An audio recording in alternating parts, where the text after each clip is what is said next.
একে মাকৰ সন্তান জলিলুদ্দিন আৰু সমীৰুদ্দিন দুই ভাই ককাইক ইয়াত মথাউৰিত তেওঁলোকে মাছ মাৰিবলৈ যোৱাৰ সন্দেহ কৰি ইয়াত ফৰেষ্ট গাৰ্ডে তেওঁলোকক গুলীয়াই হত্যা কৰিলে। একদম ওচৰৰ পৰা সম্পূৰ্ণ শীতল মস্তিষ্কৰে দুজন ভাই ককাইক গুলীয়াই হত্যা কৰিছে মথাউৰিত। তেওঁলোক মথাউৰিত গৈছিল আৰু ফৰেষ্ট গাৰ্ডে ভাবিছিল তেওঁলোক মাছ মাৰিবলৈ যাব, সেইকাৰণে গুলীয়াই হত্যা কৰিলে। এতিয়া কথা হ'ল, যদি ফৰেষ্টৰ ৰৌমাৰী বিলত মাছ মাৰিবলৈ গ'লেও মাছ মাৰোঁ তাক এনেকৈ গুলীয়াই হত্যা কৰাটো ফৰেষ্ট আইনত নাই। সম্পূৰ্ণ এইটো অনৈতিকভাৱে দুজন ভাই ককাই শীতল মস্তিষ্কৰে গুলীয়াই হত্যা কৰিছে একমাত্ৰ মুছলমান হোৱাৰ কাৰণে। আমি এটা কথা লক্ষ্য কৰি আহিছোঁ, যেতিয়া অসমত কংগ্ৰেছ চৰকাৰ আছিল তেতিয়াও যধে মধে মুছলমানক গুলীয়াই হত্যা কৰিছিল।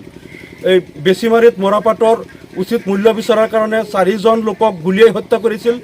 বৰপেটাত NRCৰ মডেলিটিৰ যিটো ফৰ্মেট সংশোধন কৰাৰ দাবী কৰাৰ কাৰণে 4জনক গুলীয়াই হত্যা কৰিছিল। কংগ্ৰেছ চৰকাৰৰ দিনতেই গুৱাহাটীত শবে বৰাতৰ নামাজ পঢ়ি ৰাতি স্কুটাৰ লৈ ঘৰত আহি থকা যুৱকক গুলীয়াই হত্যা কৰিছিল। লক্ষীপুৰত 9জনক গুলীয়াই হত্যা কৰিছিল। মুছলমান পালেই গুলীয়াই হত্যা কৰাটো কংগ্ৰেছৰ যেনেকৈ স্বভাৱ আছিল, একেই কাম এতিয়া বিজেপিয়ে কৰি আছে।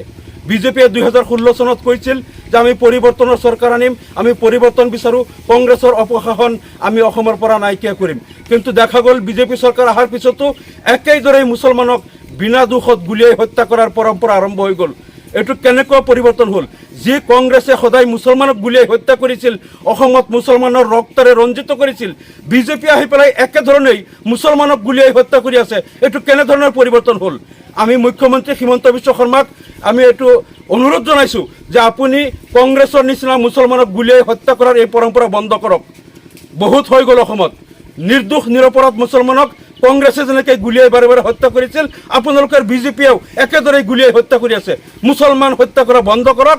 আৰু এই মোৰ লগত আছে ইয়াত যিজন জলিলুদ্দিন, তেওঁৰ ছোৱালী, দুজনী ছোৱালী আৰু এজন ল'ৰাজন তেওঁ শাৰীৰিকভাৱে বিকাৰগ্ৰস্ত, মানসিক বিকাৰগ্ৰস্ত, নাৰ্ভৰ বেমাৰত আক্ৰান্ত।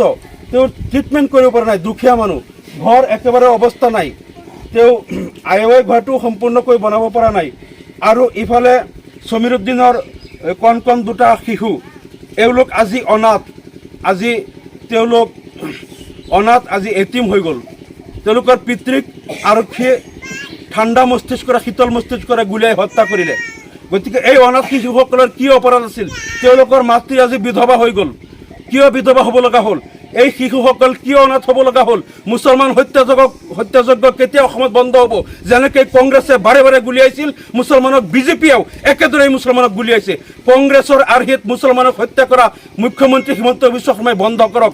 আৰু আমি দাবী কৰিছোঁ এই অনাথ শিশুসকলৰ কাৰণে 2টা পৰিয়ালক 10 লাখ টকাকৈ ক্ষতিপূৰণ অসম চৰকাৰে, মুখ্যমন্ত্ৰী হিমন্ত বিশ্ব শৰ্মাই দিব লাগিব।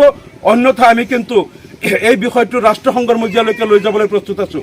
মুছলমান নিধনযজ্ঞ বন্ধ কৰক। কংগ্ৰেছৰ এই পৰম্পৰা, মুছলমানক হত্যা কৰাৰ কংগ্ৰেছী পৰম্পৰা বিজেপিয়েও যি ৰাখিছে, বিজেপিক সকীয়াই দিছোঁ। এনেকৈ মুছলমান নিধনযজ্ঞ নচলিব, বন্ধ কৰক। আৰু 2টা পৰিয়ালক 10 লাখ টকাকৈ ক্ষতিপূৰণ দিয়ক। ধন্যবাদ।